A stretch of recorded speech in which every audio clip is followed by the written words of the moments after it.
Now, going back to the letter, he says, in answer to your asking for more details about the good times I've had in Vallejo, I shall be happy to.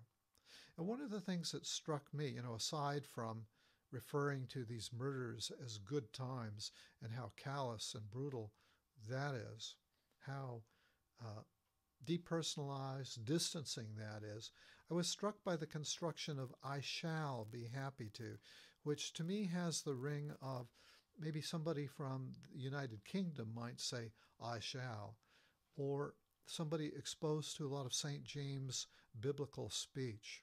So again, there are a couple little hypotheses to tag. It goes on to say, he says, I shall be happy to supply even more material.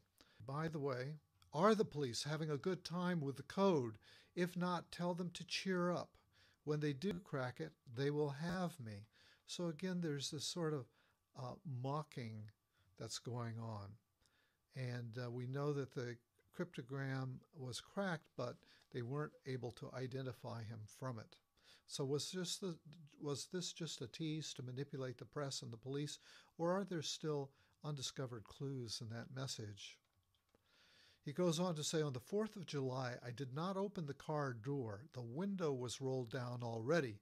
The boy was originally sitting in. Now, once again, and we notice this I think in his first letter, he refers to the victim as a boy.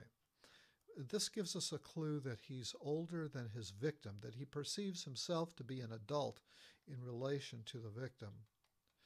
And this is also another example of the depersonalization of his victims and his view of them as potential slaves in the afterlife. Just the way he talks about them, the boy, kind of putting it out there, distancing himself from this victim. He goes on to write that the boy was in the front seat when I first began firing. And by the way, if you go on the web and you find a copy of the original letter, you'll see that the letter is loaded with misspellings throughout, and this is something that we can speculate about. So he says, the front seat when I began firing. When I fired the first shot at his head, he leaped backwards at the same time, thus spoiling my aim. He ended up on the back seat, then the floor in back, thrashing out very violently with his legs. That's how I shot him in the knee. I did not leave the scene of the killing with the squealing tires and racing engine as described in the Vallejo papers. I drove away slowly so as not to draw attention to my car. The man who told the police my car was brown was a Negro, about 40 to 45, rather shabbily dressed. I was in this phone booth having some fun with a Vallejo cop. Okay, so there's a lot of meat in this segment. It's a cruel and impersonal recitation of events that he's written here. Clearly, he's able to distance himself from his actions. I was particularly struck by his use of the word Negro, which seems like an odd choice as opposed to the colloquial term black, because the whole Black Power movement had already happened in the mid to late 60s, and so the term black was coming into popular use, and Negro was a term that was being shunned at that point. However, Americans who are living in Americans in the North often use the term colored, while in the South, the term Negro was more common.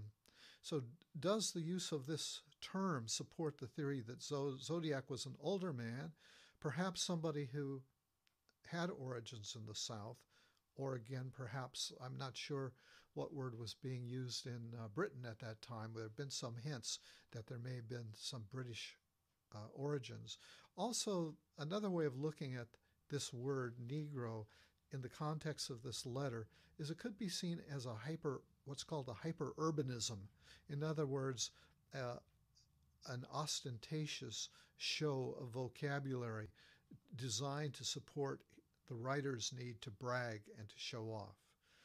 Getting back to the letter, he says, when he was walking by, when I hung the phone up and the damn thing began to ring, and that drew his attention to me and my car last Christmas. Now, once again, here's a misspelling that we saw in the previous letter, where Christmas is spelled Christ Mass. So it was spelled once this way in this letter and once in the previous letter. And in a sense, his spelling is accurate since the word does derive from the combined words of Christ and Mass. So does this indicate that he is in fact really bright and he's toying with us, or the possibility that he had a Catholic upbringing? So again, some hypotheses to tag.